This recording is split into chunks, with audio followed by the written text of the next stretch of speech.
रसूलुल्लाह सल्लल्लाहु अलैहि वसल्लम फरमाते हैं, मुर्दे के पास दो फरिश्ते आकर उसे बिठाते हैं, फिर उससे कहते हैं तेरा रब कौन है, मर रब्बु का। वो कहता है रब्बी अल्लाह, मेरा रब अल्लाह है। फिर फरिश्ते कहते तेरा दीन क्या है, वो कहते दीनी अल इस्लाम, मेरा दीन इस्लाम है। फिर कहते हैं ये कौन साहिब हैं जो तुम में भेजे गए। रसूलुल्लाह सल्लल्लाहु अलैहि वसल्लम के बारे में पूछा जाता है तो वो कहेगा हुआ रसूलुल्लाह सल्लल्लाहु अलैहि वसल्लम, वो अल्लाह के रसूल है। तो फरिश्ते कहते हैं तुझे कैसे पता चला, ये पता कैसे चला तुझे? तो वो आदमी कहता है मैंने अल्लाह की किताब पढ़ी और उस पर ईमान लाया और उसे सच्चा जाना। यही उस आयत मुबारका की तफसीर है जो अल्लाह ने फरमाया युसब्बितुल्लाहुल्लज़ीना आमनू बिलक़ौलि साबिति फिल हयाति दुनिया व फिल आखिरा, यानी दुनिया में भी इन्हें साबित कदमी अता फरमाई और कब्र के अंदर भी इन्हें साबित कदमी ऐसी अता फरमाई कि ये उन सवालों में भी कामयाब हो जाता है, उन सवालों के जवाबात में भी कामयाब हो जाता है। नबी करीम सल्लल्लाहु अलैहि वसल्लम फरमाते हैं फिर आसमानों से एक पुकारने वाला पुकारता है और ऐलान करता है मेरा बंदा सच्चा है, इसके लिए जन्नत का बिस्तर बिछाओ, इसे जन्नत का लिबास पहनाओ, इसके लिए जन्नत का दरवाज़ा खोल दो, इसके लिए जन्नत का दरवाज़ा खोल दो। चुनाचे उसके लिए जन्नत का दरवाज़ा खोल दिया जाता है, उस तक जन्नत की हवा और वहाँ की खुशबू आती है।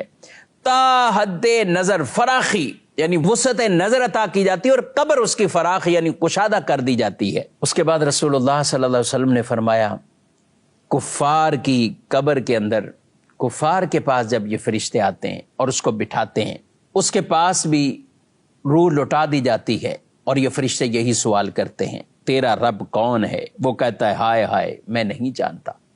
उसे पूछा जाता है तेरा दीन क्या है, वो कहता है हाय हाय मैं नहीं जानता।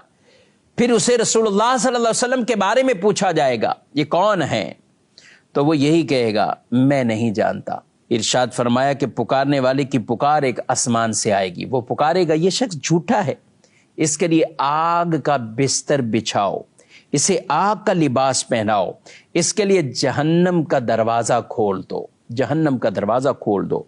कहा कि फिर उस तक वहाँ की गर्मी और बू आती है और उस पर उसकी कब्र तंग हो जाती है, हत्ता कि उसकी पसलियां इधर की उधर और उधर की इधर एक दूसरे में पैवस्त हो जाती है। और फिर कहा कि ऐसे फरिश्ते उस पर मुसल्लत कर दिए जाते हैं जिनके हाथों में लोहे के हथौड़े हैं और वो उससे मारते हैं। अगर उसकी एक मार पहाड़ों पर पड़ जाए तो वो भी मट्टी मट्टी हो जाए, यूं उसको मारा जाता है। कहा कि इंसान और जिन्नों के अलावा मशरिक और मगरिब की हर चीज़ गोया के मखलूक वो उस आवाज़ को सुनते हैं जो उसको मार पड़ रही होती है।